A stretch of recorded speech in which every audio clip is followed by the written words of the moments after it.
Today I thought I'd take a look at my 1/18 scale custom-made Devastator. He's been outside. He's under an overhang,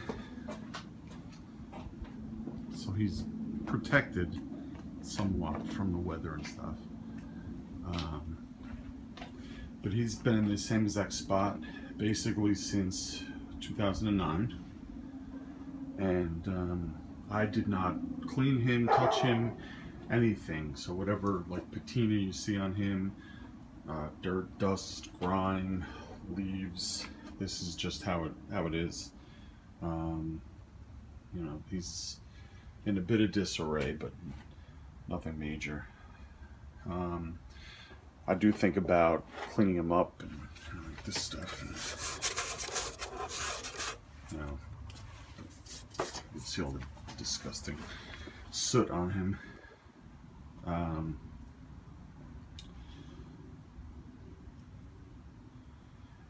don't know, I think there's something to be said for just leaving him outside, though. It's pretty neat that he does stand the elements.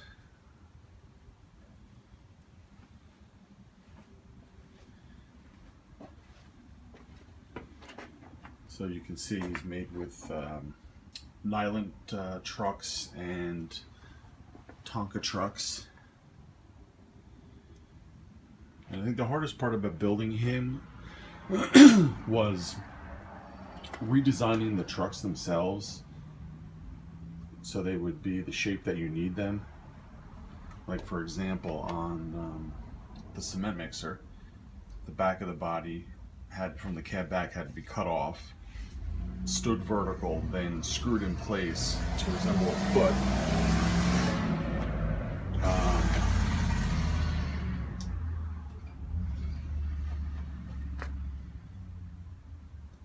What you call it, a ground excavator, I don't even know. That basically just had to be stood on end and then reinforced so that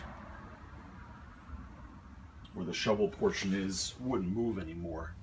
Otherwise, every time you went to move or pick them up, it would fall back in place. We used 4-inch PVC for the joints that you know, the trucks wouldn't make up and needed to be extended. And then I got some model kits for the little robot bits.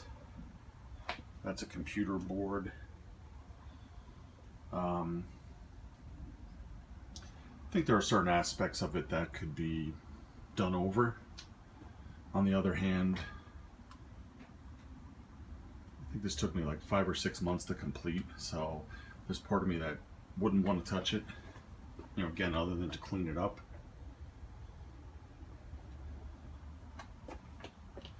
When I made him with a slightly more realistic approach as far as using a little more subdued green from the original.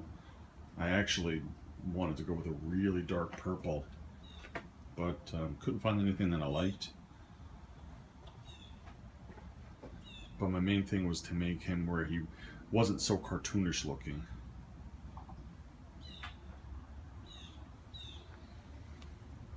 The head was made by a wood carver. I forget where it was, like Minnesota or somewhere out in the Midwest. I don't remember exactly. But what I had done was sent him a transformer head that I wanted this to look similar to. Gave him size dimensions, and he carved that out of a piece of wood. And again, it stood the test outside. It does move. I think he did a good job on it. I would have liked the head to have been a little bit bigger, but you know, there's really not much you could do about that. And I had actually thought about sending it out and having a casting made of it so that I would have one made out of plastic. But again, I have no issues with it, so I guess there was really no point in that. I mean, I wouldn't, even if something happened to this one, I absolutely would not make another one. That said, I do hope nothing happens to this one, and I don't foresee anything happening, so See if I can get a look at the back of him.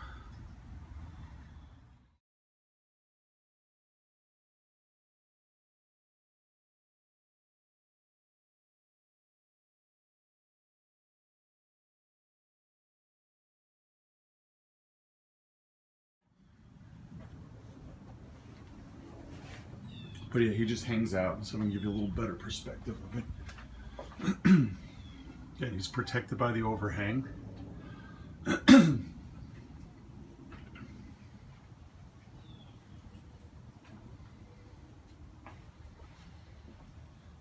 So there's really no reason anything, should happen to him. The gloves fall off. You can see they're kind of falling off right now. What I used for that was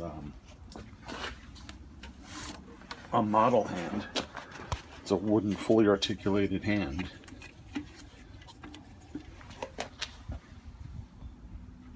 And then I got a hockey glove. Trimmed that to what I needed. Even this, I don't know why that part decayed. And the colors I didn't mind, the black and silver, so I just left them. Never did anything with them other than put them on.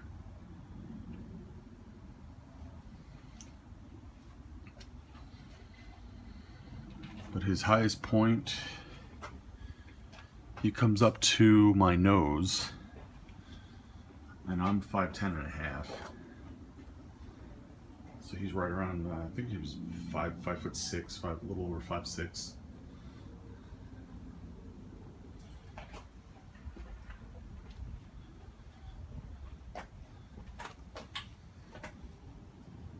But yeah, he's still kicking. This summer would actually be 9 years since I started making him.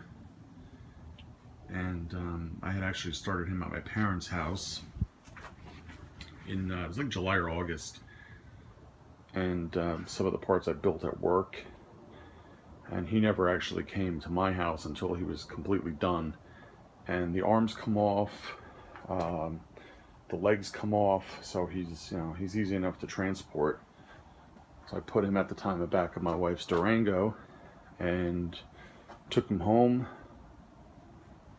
set him up. I had him inside maybe through the holidays.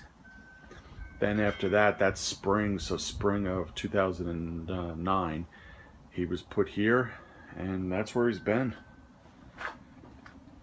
And I gotta say, it's neat coming home or coming out and seeing him.